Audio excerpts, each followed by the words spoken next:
You know what this is? This is a leaf.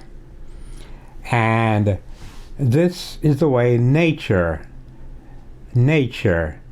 shares its stories with me. This leaf represents a sermon that I have, what's the word? It represents a story that I should live by. That's more than a word, isn't it? As always, you don't have to listen to my voice, you don't have to watch my videos, but I have to create something each and every day because that's a promise that I have made to myself. Anyway, you know what today is? Well, today is the day that my grandchildren will be visiting me. And I'm so excited, I keep looking at the clock, and I can't believe that only 2 minutes have gone by since I last looked at the clock. I am excited. I am so excited. You know, I don't know if you understand what that means. Perhaps as a grandparent you do. I don't know. But here's what I have learned. I have learned that I have to cherish each moment, even now, and I have to be patient. They'll be here, I don't know, maybe 3-4 o'clock or so, and I'm excited. In the meantime, I'm going to cook them some rice and beans, as they say in Jamaica, rice and peas. But I cook my rice and peas in a rice cooker, and that is the best way that I have found to cook rice and peas. Now, here's the thing. I am going to be doing it, and I'm going to enjoy every single minute of doing it. Whether or not they enjoy it is quite another thing, but it doesn't really matter, you know? I enjoy the moment, right here and right now. Right after I make this tape, I'm going to gather all the ingredients, jasmine rice, my rice cooker,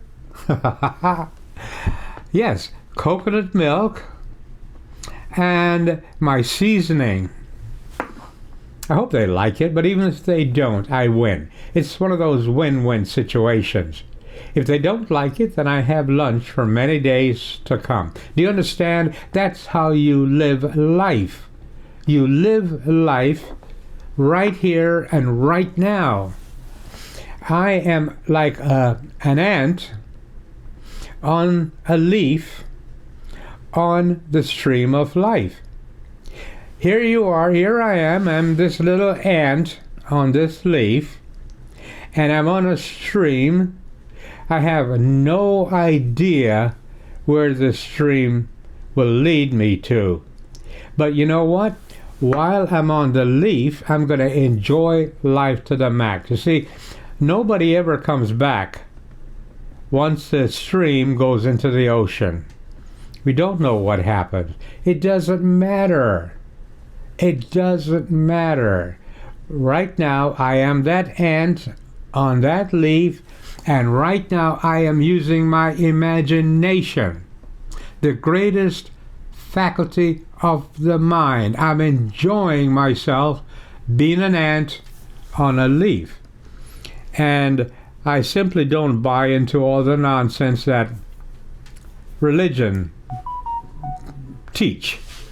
But I got to tell you, I have been chastised, of course, for living a life that I want to emulate, where I want to emulate Immanuel. I've been chastised about that. One lady says, well, how can you be Christ-like and not be a Christian? And I reminded her that Christianity has very little to do with being Christ-like. It has to do with Paul. I'm not interested in Paul. I am interested in being Christ-like. I'll give you an example of what I'm talking about. So, and this is in the Bible that you have, even though it's been embellished and all that, the essence of the story did come through, and it's a good one. So, and I'm quoting now from the same book that you have, when everyone went home, but Jesus went to the Mount of Olives. By the way, I must tell you that I have been to the Mount of Olives. I have. And I have been to Jerusalem, and I have been all over the Holy Land. And I will share my experience with you another time. So, when everyone went home but Jesus, he went to the Mount of Olives. Early the next morning he went back to the temple. All the people gathered around him, and he sat down and began to teach them. By the way, one of the best ways to get in touch with creation, and I'm not talking about get in touch with God, I'm talking about get in touch with creation, that ultimate mystery, is to develop a connection and get in touch with creation. You got to understand that you are a divine being. So you, being a divine being, that is being spiritual, developed your own way of connection to get in touch with creation. You notice that Jesus went that Jesus went to the Mount of Olives, and he probably went there to meditate. People like to say, well, he went to pray. I don't believe that. I believe he went to meditate, because in that silence is where you experience the connection with creation. Religion has nothing to do with it. Anyway, all the people gathered around him, and he sat down and began to teach them.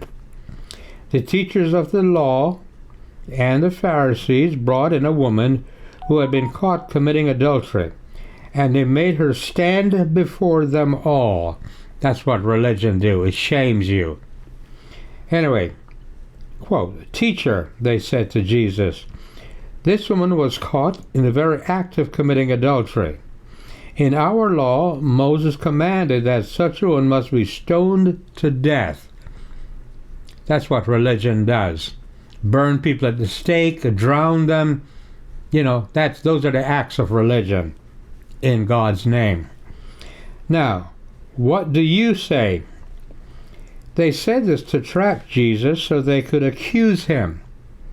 But he bent over, wrote on the ground with his finger. As they stood there asking him questions, he straightened up and said to them, and this is the part that I love, because everybody keeps telling you, if you do good, you're going to go to heaven. Nonsense. Okay? No one is going to go to heaven, because we have all sinned. But what we can do, we can be the best human being that we can be. Anyway, so they stood there asking him questions. He straightened up and said to them, quote, "Whichever one of you has committed no sin may throw the first stone at her." I've got to repeat that. "Whichever one of you has committed no sin may throw the first stone at her." Then he bent over again and wrote on the ground. When they heard this, they all left, one by one, the older ones first. Jesus was left alone with the woman still standing there. He straightened up and said to her, "Where are they? Is there no one left to condemn you?"